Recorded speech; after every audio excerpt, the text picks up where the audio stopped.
Namaste, Soul Circle! I'm Steven. And I'm Candice. And we're from Arcana, Mind, Body, Spirit, located in Toronto, Canada.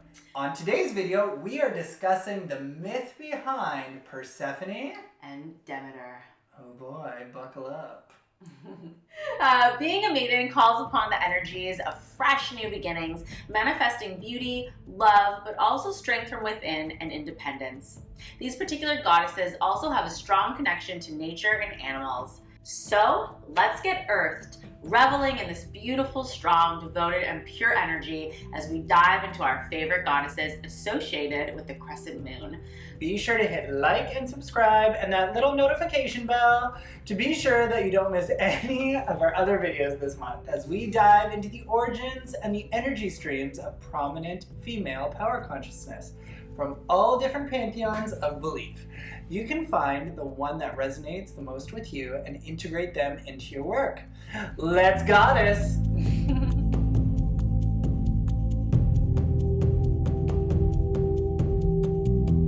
Now on to one of my favorite myths of goddess culture.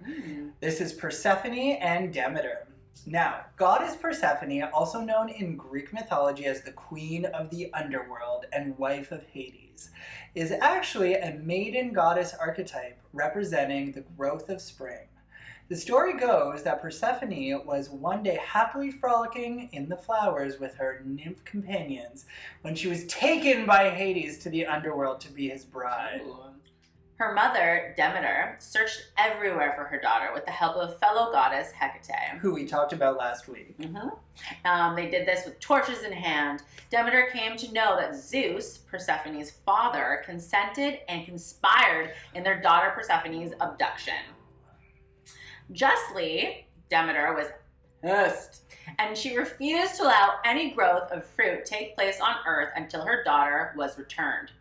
Zeus figured the better option was to return Persephone, but because Persephone had already eaten the fruits in the underworld, those damn pomegranates. They get you every time. She could not fully return to Earth. So Persephone would leave Hades and bring with her the blooming of flowers, what we now mark as spring. Then she would return to Hades for the other half of the year, which we now mark the dying of plants or pause of growth, winter. One then could consider Persephone as a dual deity, residing and ruling over the dead while simultaneously being the goddess of fertility and growth, sometimes called the maiden or the mistress. Hold up though. I think I have to call bullshit on a little bit of the whole Persephone story. Ooh. I think so. Yeah. Remix! There's a part of this story that has been retold over the years. The original story of Persephone meeting Hades usually goes along with how she was out in the forest, in the meadow, and she's staring in the water, and Hades is often depicted, even in the Disney movie, as this like twisted, strange-looking person. But if you actually look at original descriptions of him, yeah, he's a babe. He's I watched Hercules and Xena. Right. Hades was a babe. He's a stunt. So that's the whole point. Yeah, right? Lure you to the underworld. Right. Hot babe. And you know what? I think the actual story, because there's not a lot ever told from the perspective of the woman over history, ever. What? Right? If you have pearls, now is when you clutch them. Yeah, right? In shock and surprise. So she saw this beautiful, striking man with dark features, unlike anything she had ever seen in her meadow, and she chose to follow him. And I think there's a lot more about her choosing the wildest, most illicit, most, like, the whole world would fall apart when she's in the arms of her most darkest romance. There's not going to be any stories in history that are going to be retold over the course of time to bring us to 2021 that are going to talk about those feelings.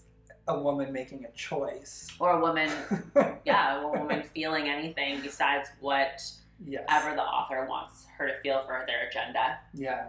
You're welcome. Yeah. Also, traditionally, when we were talking about gods of the underworld, we definitely weren't glorifying his romantic past with other goddess maidens. I'm talking specifically about the goddesses story, or any story told from the voice of the woman. Yeah. And we know that throughout history, the stories are told from the viewpoint of men, particularly white men. Yeah. Heterosexual Christian white men. That's white history. Right. So the other stories and the other versions of things become almost like a sidestep, a little myth floating in the background over here, when in reality there's probably so much more to be told and felt and experienced when hearing the other party's version of things. If she's always returning in spring, girl always goes back in fall. She always chooses darkness. So, duality. the longing lust in her eyes. Choosing darkness. God, there was a time. Moving on. So, calling upon the energy and wisdom of this particular goddess can help you in situations of dying and sick plants or crops, forgiveness, strained parental relationships, becoming your true self, and self-love. You can choose to work with this goddess in the spring around Beltane and make a flower crown, sit by water, and take in the new growth around you. Yeah. You can also work with crystals such as quartz, agate, black onyx, pink tourmaline, sapphire, obsidian, and jasper. Colors that you can work with would be green, black, light blue, purple, magenta, and yellow. Work with Persephone at the end of the warm seasons. Mabon, eat a pomegranate just as she did. Ooh, maybe my dark prince will appear. Right? Find yourself a Hades and have some fun in the shadows. And of course, you can finish by working with ylang ylang, sweetgrass, or sandalwood. And if you find yourself in an instance where maybe you were looking for something or searching or longing, you can actually work with Persephone's mother, Demeter. She is also known as she spent her entire myth searching and longing for her daughter, and there's a lot of commitment and consciousness there. Great goddess to work with for that. Absolutely. So be sure to comment below and let us know which of these goddesses resonate with you. Who do you identify with? And make sure to come back next week for our full moon goddesses. So hit the like and subscribe to our channel so that you can find your way back to us. In the meantime, Arcana releases 3 videos a week, Monday, Wednesday, and Friday at 7 o'clock. On Mondays this month, we are discussing the different phases of the moon and how you can use their energies to manifest and change your life. Wednesdays, we're continuing with our moon signs, and on Fridays, we work with our goddesses. You know what? I love this content. This month has been a great month. So good.